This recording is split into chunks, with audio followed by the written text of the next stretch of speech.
We've all heard about home sellers or buyers thinking their deal was as good as done, but something happened midstream that kills it. Why is this, and what are the things that typically come up to prevent a sale from going through?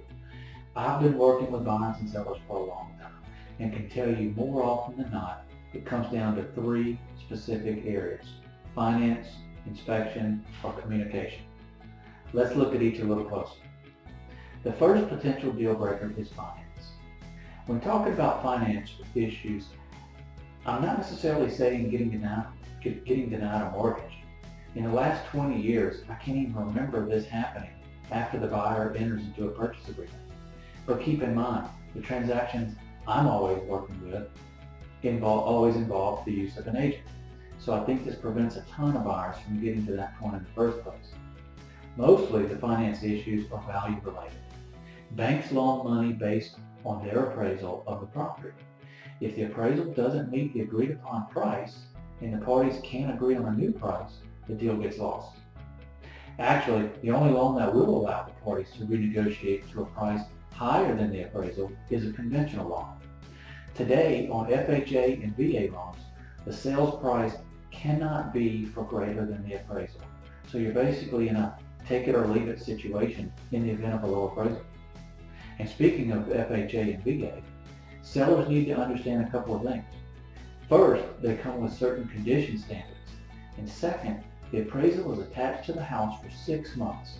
So in the event of a low appraisal and they don't agree to a new price, they're pretty much only on the market to another buyer who gets conventional financing.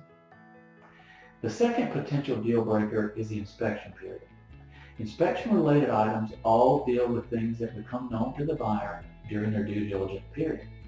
Whenever buyers first write an offer on a home, they haven't yet had the opportunity to check it out thoroughly. So they typically have it inspected. Rarely do you see major defects come up that aren't known at the time of the offer. Sometimes this is possible. It's more likely to be a number of smaller items that the buyer decides they just don't want to handle, so they choose to bail.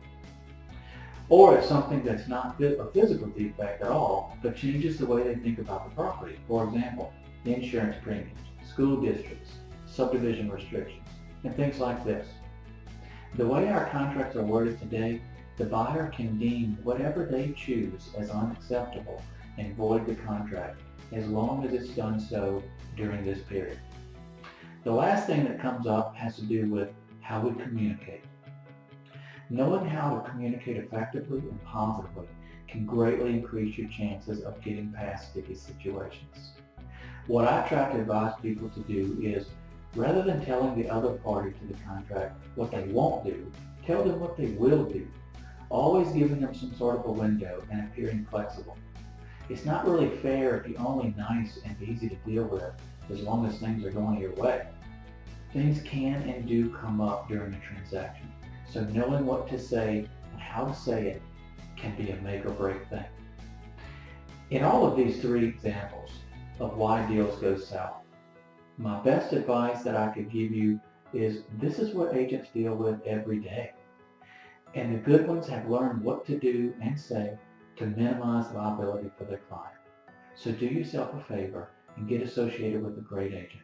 It just makes sense.